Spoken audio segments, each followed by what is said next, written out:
Madam Speaker, ma'am, I rise to present a report from the Portfolio Committee on Public Service, Labour and Social Welfare, and on the report of the first and second quarter budget reports for the Ministry of Public Service, Labour and Social Welfare and the Ministry of Skills Audit, as well as the Public Service Commission. The report is titled SC 2026. Madam Speaker, this report presents a consolidated and analytical summary of the Portfolio Committee on Public Service, Labour and Social Welfare's review of the 2025 first and second quarter budget performance reports for the Ministry of Public Service, Labour and Social Welfare, the Ministry of Skills Audit and Development, and the Public Service Commission, in accordance with sections 32 to 35 of the Public Finance Management Act, which require each ministry to submit periodic financial and non-financial performance information to Parliament. Quarterly budget performance reports are a key accountability instrument which enable the Portfolio Committee to exercise oversight on the utilization of appropriated resources. Overall, the committee found that both the ministries and the Commission operated under severe and persistent cash flow constraints characterized by low and erratic treasury releases. These constraints materially undermined budget execution, weakened service delivery, particularly for vulnerable populations, and increased the risk of arrears accumulation. While both ministries reported achievement of several performance targets, the committee is concerned about the credibility, depth, and sustainability of reported outputs, given very low levels of expenditure during the first half of 2025. Madam Speaker, the objectives of the report are to assess whether each ministry achieved or made incredible progress towards its 2025 first and second quarter budget performance targets, and whether reported achievements reflect measurable outcomes aligned to NDS 1. Evaluate the level of resource utilization against quarterly estimates and annual allocations, including analysis by program and by economic classification. Identify major bottlenecks, including cash release constraints, procurement delays, vacancies, reporting gaps, and arrears affecting program execution. Determine the implications of underperformance on service delivery, fiscal sustainability, and vulnerability outcomes, and propose corrective actions.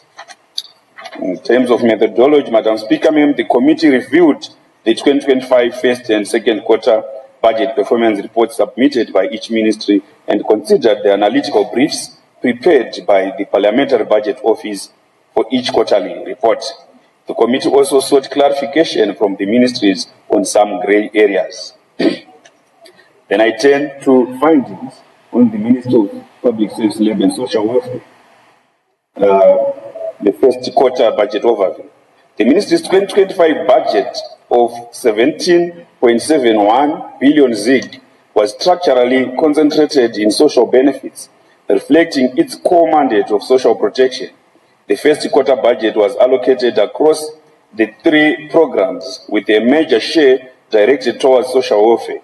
While this alignment is appropriate, it exposes service delivery to immediate risk when cash releases are delayed or inadequate. Underfunding of social benefits directly affects food assistance, disability services, education support, and institutional care. Madam Speaker, budget utilization across all programs was extremely low. Program 1, which is Policy and Administration, utilized 16.709 million ZiG, which is merely 7.5% of the quarterly expenditure target of 219.993 million. Program 2, Labour Administration, utilized 70.762 million ZiG, which is only 27% of the target. Program 3, Social Welfare, utilized 15% of its expenditure target. The ministry reported that residential care facilities supply of basic needs was affected and the payment of first-term school fees and the procurement of uniforms and stationery for children in institutional care were also affected. Further, assistive devices for persons with disabilities could not be procured, and some vocational training centers were threatening to withdraw students with disabilities due to non-payment of fees.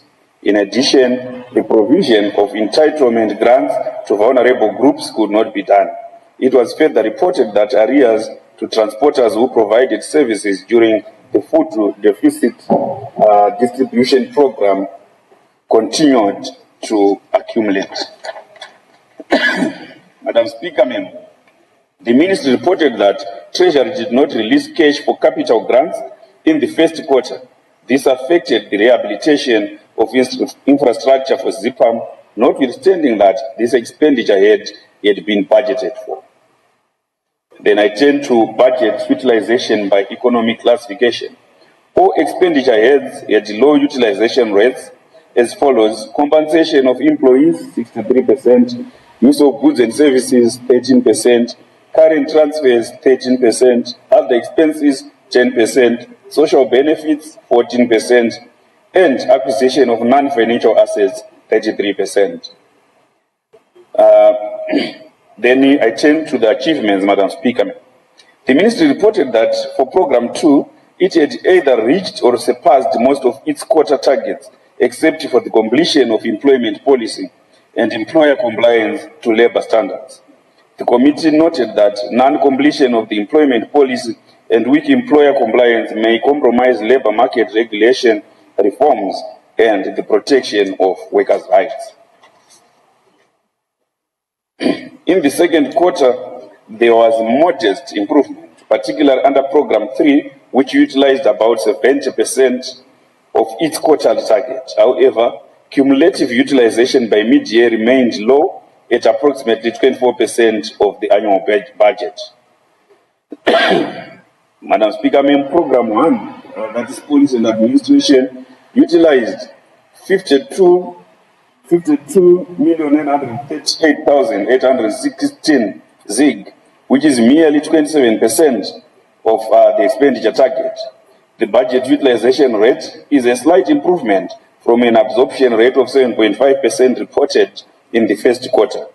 For the period January to June 2025, the Ministry of Public Service utilized 69,648,181 ZIG, translating to a utilization rate of 9%. Program 2, Madam Speaker, utilized only 23% of its target. For the period January to June, the program had a budget utilization rate of 13%, and Program 3 utilized only 70%. The Ministry reported that there were low cash releases, which mainly affected flagship programs such as BEAM and the food deficit mitigation strategy. The committee urges Treasury to make timely payment of BEAM funds in order to ensure access to education for vulnerable learners and to stabilize school operations which depend on BEAM funds to cover operational costs such as teaching materials and the utility bills. I would add my own words, Madam Speaker, that if failure by Treasury to release BEAM funds affects schools in a manner that has eroded their ability to function.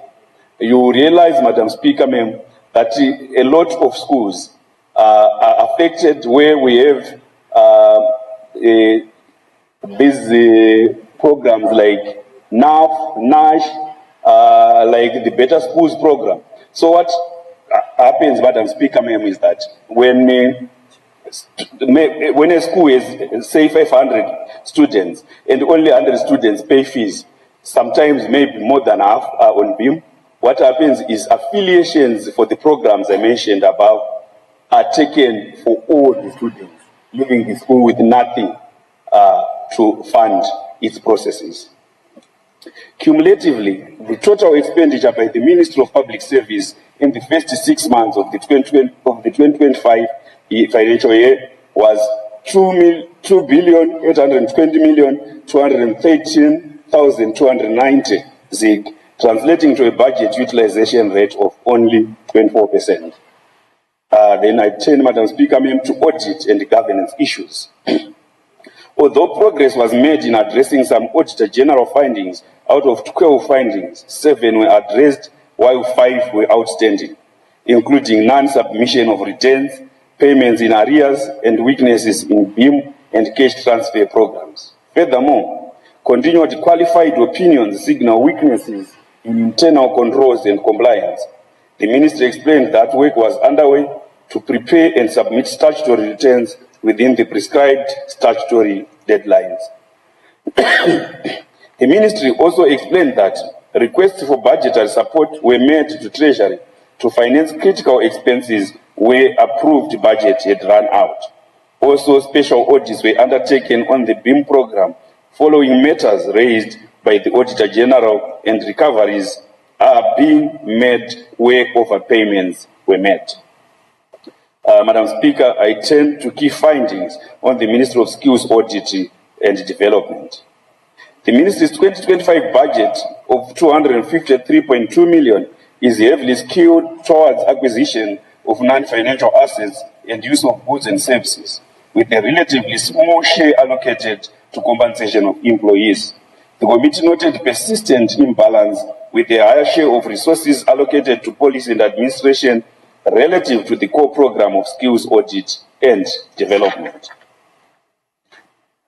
The Ministry utilized only about 11% of its first quarter budget, with the Program 1 at 13% and Program 2 at 9%. Program 1 utilized 10,055,105 ZIG, which is 13% of the quarter target of 76,768,000 ZIG. Program 2 utilized only 9% of its target. The low percentage utilization under Program 2 is of concern because it affects the Ministry's ability to perform its core business, including conducting an informal sector skill needs assessment, crafting of scholarships policy, and careers guidance policy, and the promotion of informal apprenticeship programs. During the first quarter, the two programs only utilized 11% of the estimated budget due to non-release of funds. All expenditure heads utilized less than the targeted funds for the quarter. Acquisition of non-financial assets utilized 6.122 million ZIG against a quarter target of 109.82 million, translating to the lower utilization rate of 6%. Use of goods and services utilized 22% of the estimated budget for the first quarter. This raises concern over the Ministry's ability to achieve set targets in the first quarter. I turn, Madam Speaker, ma'am, to the second quarter performance for the Ministry of Skills Audit and Development. The budget for the second quarter was 59,007,000 ZIG, translating to 23.3% of the total 2025 budget. Policy and administration was allocated 69% of the estimated budget for the quarter, while Program 2, Skills Audit and Development, was allocated 31% of the estimated budget. The low percentage utilization under Program 2 continues to undermine the achievement of skills development and alignment of skills to industry requirements. Both programs' budget utilization improved to about 34% for the second quarter, but cumulative utilization by mid-year remained low at around 14% of the annual allocation. Treasury cash releases remained unpredictable and insufficient. Madam Speaker, ma'am, I turn to performance achievements and credibility risks. The Ministry, however, reported achievements and surpassing of many annual targets by mid-year. These include skills needs assessments, stakeholder engagements, diaspora database development, and program harmonization. I turn to institutional capacity constraints. The Ministry had 177 approved posts, of which 94 remained vacant. Persistent vacancies were identified as structural weaknesses affecting planning and decentralization. The Ministry's request for additional posts to establish provincial structures remains unresolved thus limiting its ability to implement skills audits and programs at district levels. Arrears and fiscal transparency.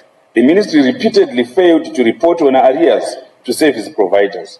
This omission, Madam Speaker, conceals fiscal risks, undermines budget credibility, and limits Parliament's ability to assess hidden liabilities that may contribute to public debt pressures.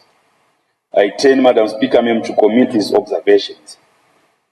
Low and erratic Treasury cash releases emerged as the dominant constraint affecting both ministries. Misalignment between approved budgets, quarterly targets, and actual cash flow undermines planning, disrupts service delivery, and increases the likelihood of arrears accumulation. Consistent non-disclosure of arrears represents a major accountability gap.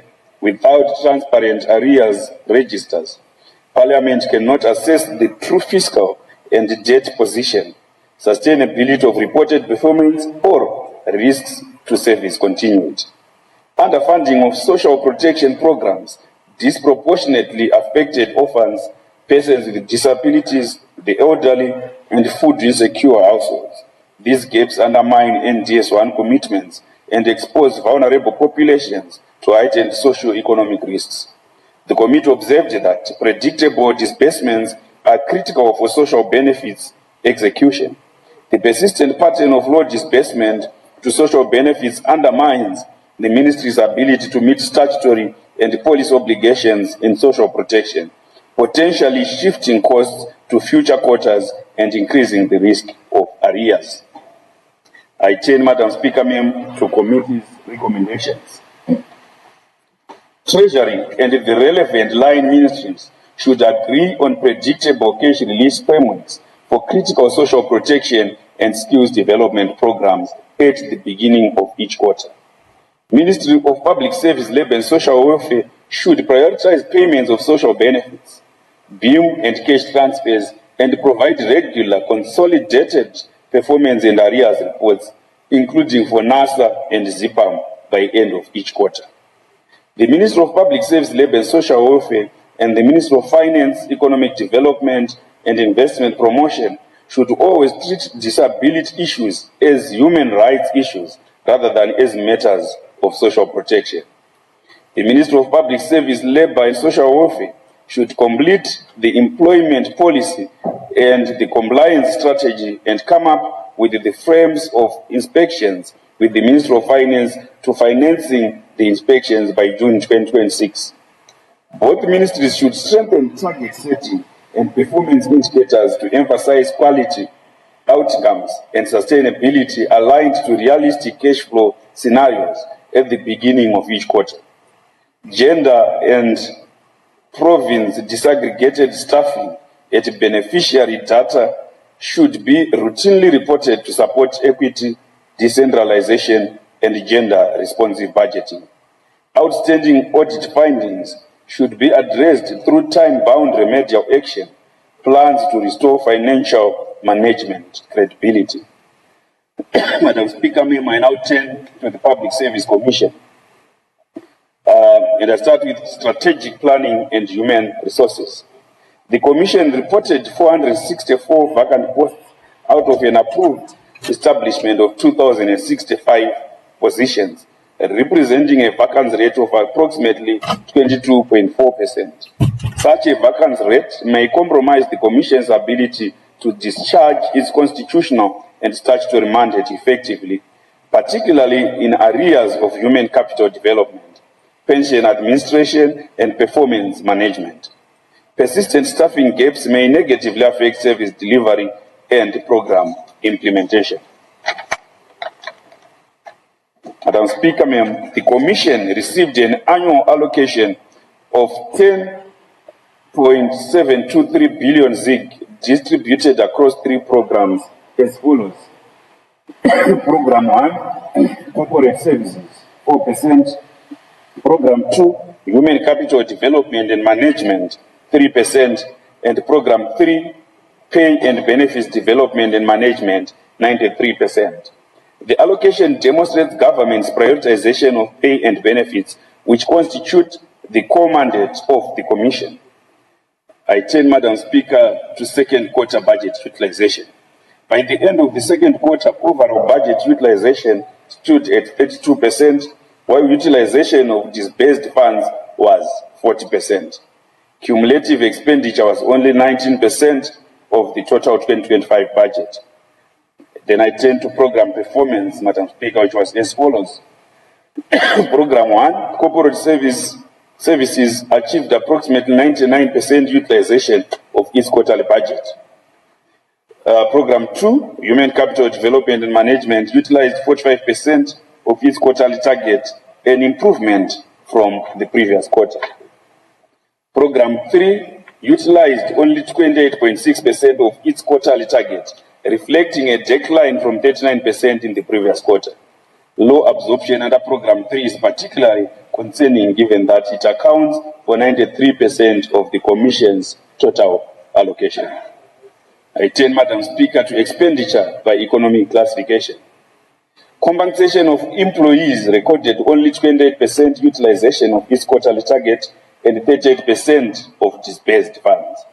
Use of goods and services achieved 81% utilization, indicating relatively efficient spending. No disbursements were made for social benefits, meaning no implementation of welfare-related programs occurred during the quarter. Expenditure on acquisition of non-financial assets exceeded the quarterly target by 31%, raising concerns about planning and financial controls. I turn, Madam Speaker, to performance management. The Commission reported several achievements during the second quarter, including alignment of 21 line ministry structures against a target of 17, electronic registration of 5,314 candidates against a target of 5,000, capacitation of 1,948 disciplinary authorities against a target of 1,250. Certain targets, including review of the job evaluation framework and labor practices capacity building workshops, were not met due to limited release of funds. I turn, Madam Speaker, to revenue performance.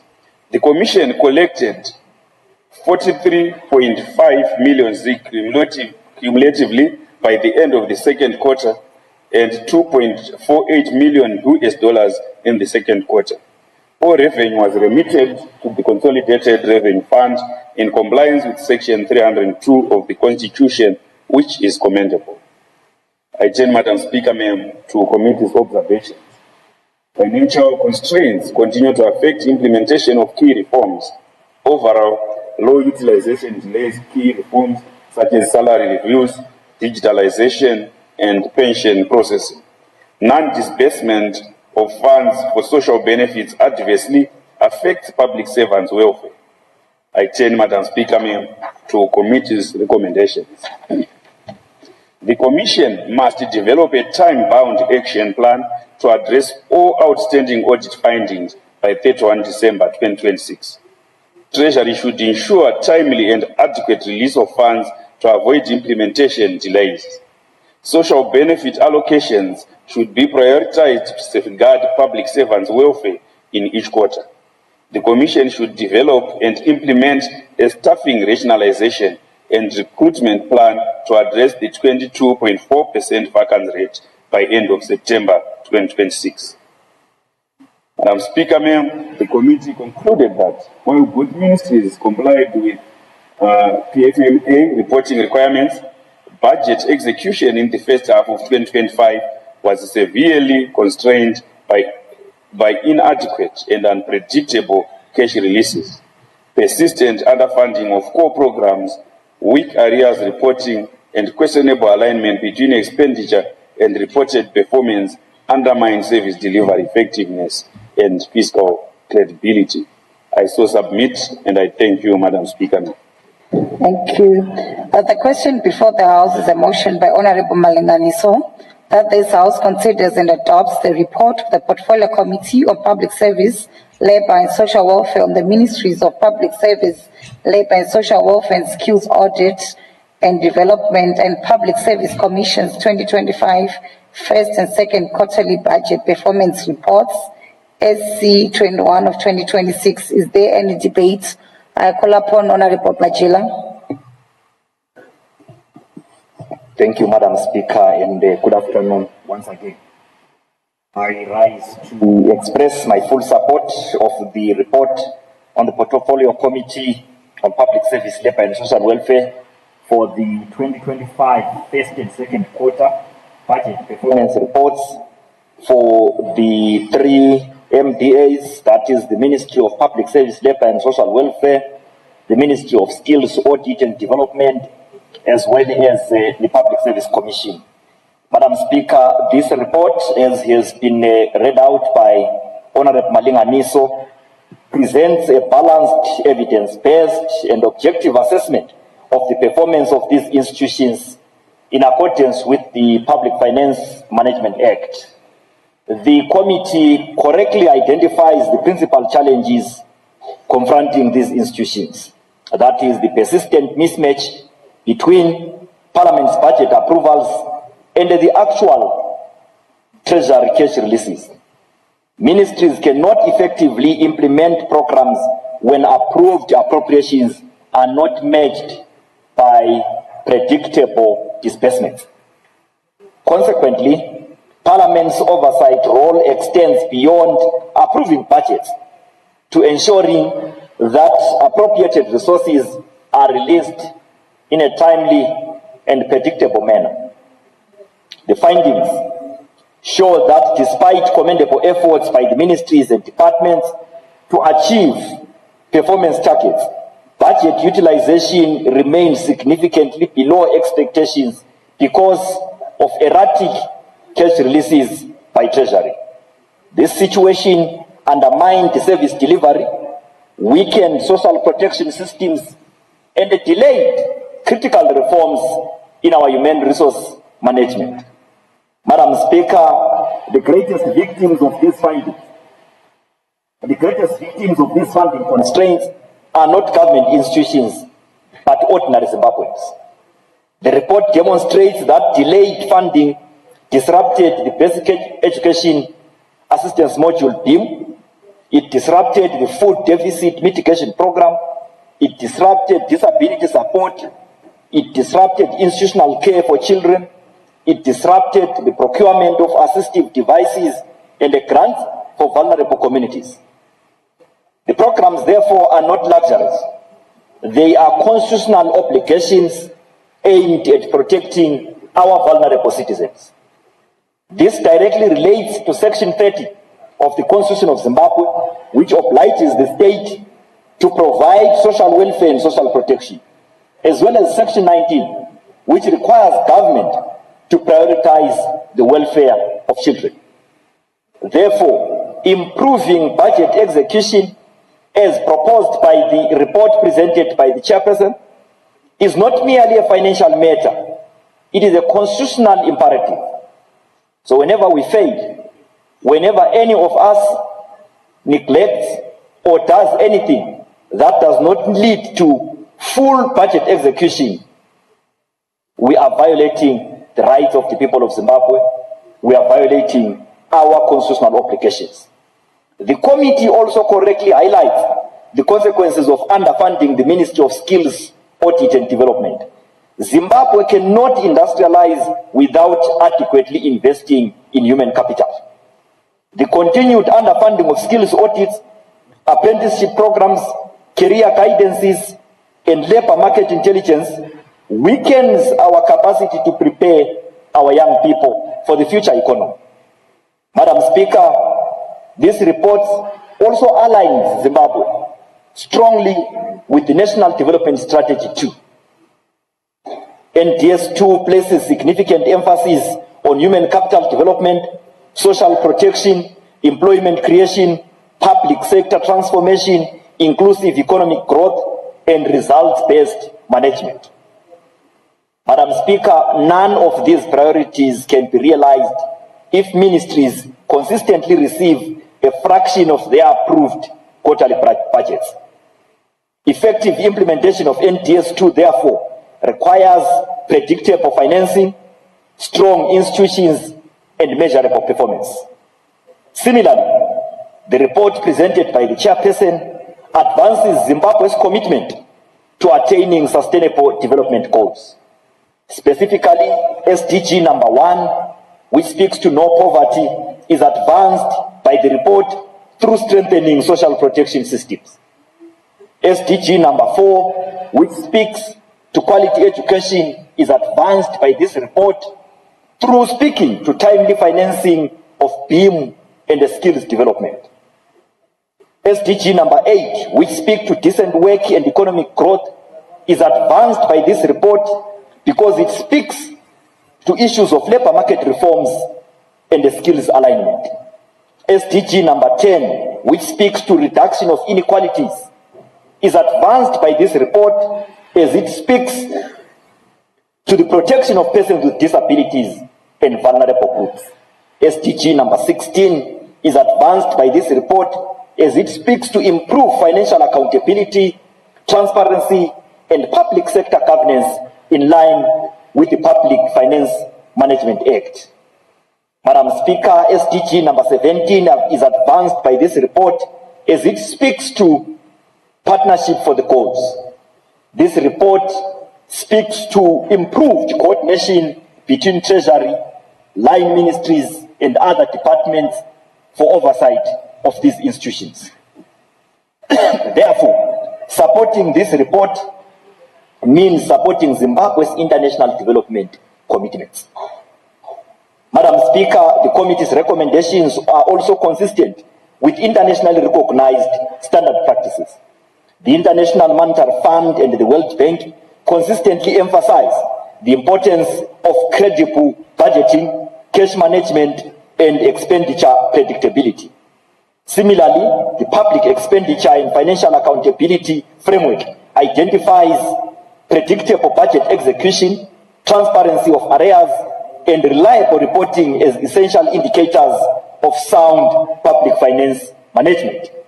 The committee's concerns regarding hidden arrears, weak reporting, and inconsistent cash releases therefore reflect internationally acceptable principles of fiscal governance.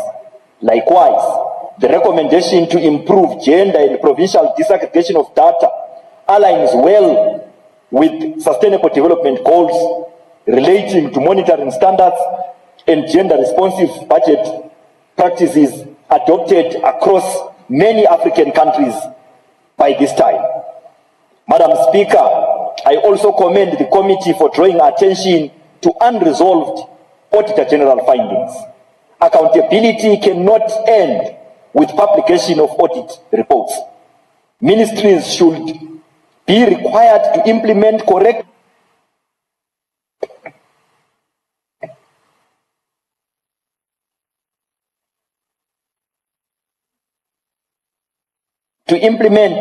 corrective actions within clearly defined timelines with periodic reporting back to this August House.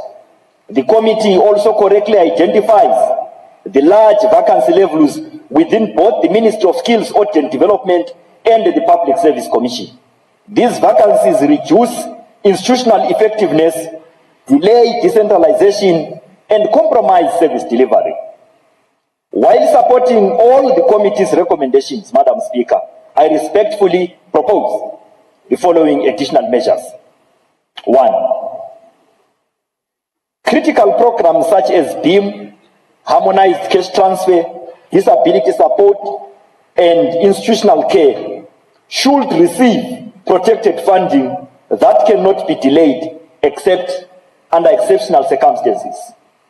These are our vulnerable people, and they demand and deserve that care for them be not erratic but be consistent. Also, Madam Speaker, Treasury should establish a real-time digital dashboard showing approved budgets, releases, expenditure commitments, and arrears for every ministry to strengthen parliamentary oversight. It must be possible for members of this August House to log into a dashboard and see that for this quarter, so much is expected to go to the Ministry of Skills Audit, so much has gone this much is the area, and this is how this expenditure is being respected and taken care of. That kind of continuous and digitized platform will improve our oversight systems as this Augusta House, and once we have got more open and transparent systems, the confidence of our people in the things that we do will go up, and Zimbabwe will become a stapler economically and socially. Madam Speaker, ministries that consistently achieve program targets and comply with audit recommendations should receive priority considerations during quarterly allocations. Also, the Ministry of Skills Audit and Development should publish a 5-year national skills demand forecast in collaboration with industry, universities, technical colleges, and the private sector to align education with labor market needs. One of the issues that we need to get out of skills audit is that our people, wherever they are, they should see that the trajectory of growth for Zimbabwe is this way, and the skills that will be needed for that kind of growth are A, B, C, D. That way, our young people will have their minds and their focus aligned with the future economy of this country, rather than to continue to develop skills in this direction, when in actual fact, we anticipate that our economy will grow in that direction. Therefore, a 5-year national skills demand forecast is an imperative for the Ministry of Skills Audit to publish. Also, Madam Speaker, the issue of disability inclusive budgeting. Every ministry should mainstream disability budgeting in line with the United Nations Convention on Rights of Persons with Disabilities, rather than treating disability solely as a welfare issue.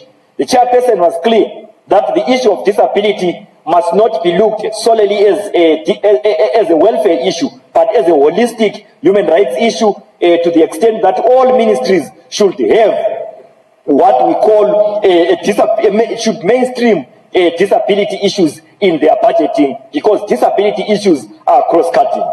In conclusion, Madam Speaker, this report reminds us that a budget is only meaningful when resources are released, programs are implemented, and citizens receive the intended services. The committee has discharged its oversight responsibility diligently by identifying weaknesses, recognizing achievements, and proposing practical reforms. Supporting this report is therefore supporting stronger public financial management, improved service delivery, protection of vulnerable citizens, and achievement of our development targets as a country. I therefore urge this House to unanimously adopt the committee's report and call upon Treasury and the respective ministries to implement its recommendations fully and expeditiously. I so submit. Thank you. Further debate, I call upon the government chief. Madam Speaker, I move that debate be now adjourned. Seconds. I second, Madam Speaker. It has been moved that the debate be now adjourned. Is there any debate? I put the question that the debate be now adjourned. Those who have that opinion say aye. Those of the contrary opinion say no. I think the ayes have it. Ayes have it. The question is accordingly affirmed and the debate is adjourned. To what day, Government Chief? To tomorrow, Madam Speaker. The debate is adjourned tomorrow. Madam Speaker, I move that the House do now adjourn. Who seconds? I second, Madam Speaker. It has been moved that the House do now adjourn. Is there any debate? I put the question that the House do now adjourn. Those who have that opinion say aye. Those of the contrary opinion say no. I think the ayes have it. The ayes have it. The question is accordingly affirmed and the House is adjourned. To what day, Government Chief? To tomorrow, Madam Speaker. The House is adjourned to tomorrow.